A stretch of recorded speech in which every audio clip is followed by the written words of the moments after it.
Hi guys, कैसे हो आप सब दोस्तों। मैं हूं मुकेश और आप देख रहे हो मेरा यूट्यूब चैनल इंग्लिश गुरु मुकेश। आज का टॉपिक है टेंस एक्सरसाइज। टेंस एक्सरसाइज का मतलब है कि 5-7 ऐसे सेंटेंस लेंगे हम जिसके माध्यम से आपका टेंस नॉलेज ग्री होगा, बढ़ेगा। तो शुरुआत करते हैं। सेंटेंस नंबर 1, रवि स्कूल जा रहा है। सबसे पहले हमें इस सेंटेंस का टेंस पहचानना है। रवि स्कूल जा रहा है, हमारा टेंस हो जाएगा प्रेजेंट कंटिन्यूस, क्योंकि वर्तमान काल में कोई कार्य जारी है। अब इसका फॉर्मूला देखते हैं। Subject is am are, verb में एनजी और ऑब्जेक्ट। एक क्वेश्चन के साथ इज, बहुवचन के साथ आर, और हमारा सब्जेक्ट अगर आई है तो एम, क्रिया में आईएनजी लग जाएगा। अब हमारा सब्जेक्ट या रवि है तो रवि एक वचन है तो इज आ जाएगा। रवि इज क्रिया है गो तो गोइंग हो जाएगा, और ऑब्जेक्ट हमारा school.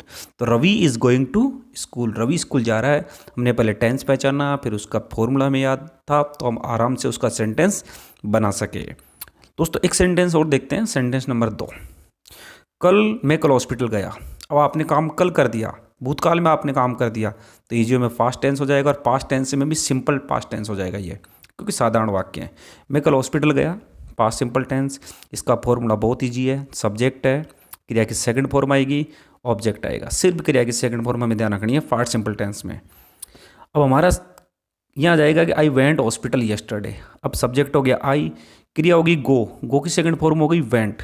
I went to hospital yesterday, या I went hospital yesterday. Yesterday ने होता है बीता हुआ कल, टुमारो ने होता है आने वाला कल, ये हमें ध्यान रखना है। प्रेजेंट टेंस फास्ट टेंस में होता है येस्टरडे, और फ्यूचर टेंस में होता है टुमारो। मैं कल हॉस्पिटल गया तो आई went hospital yesterday.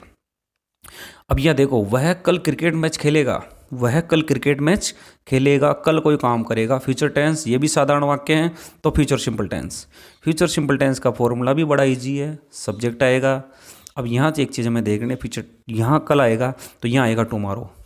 Future simple tense का फॉर्मूला हो गया सब्जेक्ट विल सेल, क्रिया की फर्स्ट फॉर्म, और ऑब्जेक्ट आई और वी के साथ सेल, बाकी सबके साथ विल। तो हमारा यहाँ सब्जेक्ट है ही एक क्वेश्चन है तो विल का यूज हो जाएगा, क्रिया की फर्स्ट फॉर्म हो जाएगी प्ले।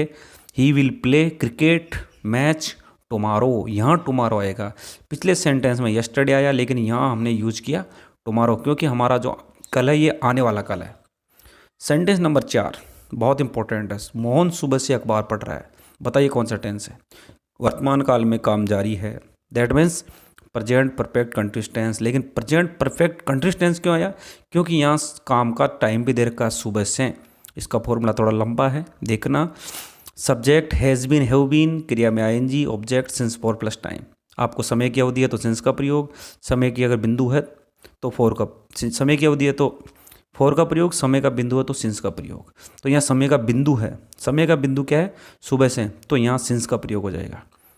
तो मोहन के बाद हैज़ बीन आएगा, एक वचन है। हमारी क्रिया प्ले, तो प्लेइंग हो जाएगा, प्लेइंग क्रिकेट, ऑब्जेक्ट हो जाएगा। अब मॉर्निंग के साथ यूज होगा सिंस, क्योंकि मॉर्निंग एक समय का बिंदु है। तो Mohan has been playing cricket since morning. एक एक टुकड़े टुकड़े करके देखोगे आप सेंटेंस के, तो आप इजीली समझ पाओगे कि हमने सेंटेंस कैसे बनाया। अध्यापक टेंस पढ़ा रहा था, अध्यापक टेंस पढ़ा रहा था। पहली बात तो पास्ट टेंस है। अब पास्ट टेंस में कोई कार्य जारी था तो फास्ट कंटिन्यूस, समय नहीं दे रखा इसलिए पास्ट कंटिन्यूस। तो अध्यापक टेंस पढ़ा रहा था, पास्ट कंटिन्यूस टेंस। कंटिन्यूस का मतलब कार्य जारी था।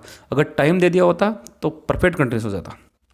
अब इसका फॉर्मूला देखो, सब्जेक्ट आएगा, एक वचन है तो वाज, बहुवचन है तो वर, क्रिया है वो आईएनजी लग जाएगी, और ऑब्जेक्ट हो जाएगा। सब्जेक्ट वाज वर, वर्ब में आईएनजी, और ऑब्जेक्ट जितने भी कंटिन्यूस टेंस हैं उन सब में आईएनजी लगता है।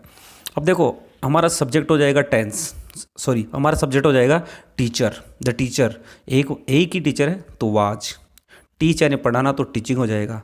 अब क्या पढ़ा रहा है वो? ऑब्जेक्ट टेंस, तो the teacher was teaching tense. Was teaching, ये इंपॉर्टेंट पार्ट होता है जब टेंस हम पढ़ते हैं। तो वाज टीचिंग इसलिए आया क्योंकि हमारा जो सब्जेक्ट है वो एक वचन है, क्रिया है टीच, वो हो जाएगा टीचिंग। तो the teacher was teaching tense. अगर यहाँ बहुवचन होता तो वाज टीचिंग की जगह हो जाता वर टीचिंग। तो the teacher was teaching tense, अध्यापक टेंस पढ़ा रहा था। गाइज, छठा सेंटेंस बहुत इंपॉर्टेंट है। आपने ये सेंटेंस समझ लिया तो इसका मतलब आपने अंग्रेजी एक तरीके से टेंस क्लियर आपका। अब देखो, बारिश आने से पहले मैं घर पहुंच गया था। गाइज, इस सेंटेंस में दोनों काम पास्ट टेंस में हो रहे हैं, लेकिन एक काम पहले हो रहा है, दूसरा काम बाद में हो रहा है। अब क्या करना है हमें, एक तो इसमें दो टेंस छुपे हुए हैं, पास्ट परफेक्ट और पास्ट सिंपल। जो काम पहले हो चुका इन दोनों में से वो पास्ट परफेक्ट में, जो काम बाद में हुआ वो पास्ट सिंपल में। अब पहले कौन सा काम हुआ, मैं घर पहुंच गया, तो ये जो सेंटेंस है इसकी अंग्रेजी बनेगी पास्ट परफेक्ट के हिसाब से। बारिश बाद में आई तो उसका सेंटेंस बनेगा पास्ट सिंपल के हिसाब से।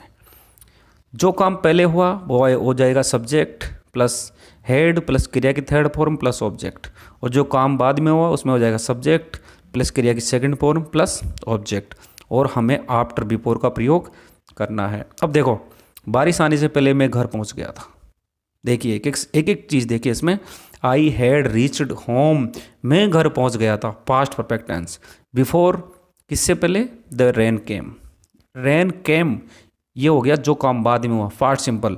द रेन क्रिया की सेकंड फॉर्म हो गई, कम का हो गया केम। तो जो काम पहले हुआ, पहले काम हुआ the I had reached home, मैं घर पहुंच गया था, पास्ट परफेक्ट में। तो आई हैड रीच्ड होम, मैं घर पहुंच गया था, फिर बिफोर का यूज किया क्योंकि मैं पहले पहुंच गया था। द रेन केम, अगर आप बारिश होने के बाद जाते तो आप यूज़ करते किसका, आफ्टर का, लेकिन आप बारिश से पहले पहुंच गए थे इसलिए यूज़ किया हमने बिफोर का। तो इसका देखिए इसको किस तरह समझेंगे एक बार फिर से। I had reached home before the rain came, बारिश आने से पहले मैं घर पहुंच गया था। ये सेंटेंस बहुत इंपॉर्टेंट है, आप इसको प्लीज़ वीडियो को एक या दो बार इस जगह पे ज़रूर देखना। गाइस कैसा लगा टेंस का एक्सरसाइज, आई होप कि आपको वीडियो पसंद आया होगा, तो मेरे चैनल से जुड़ना न भूलें।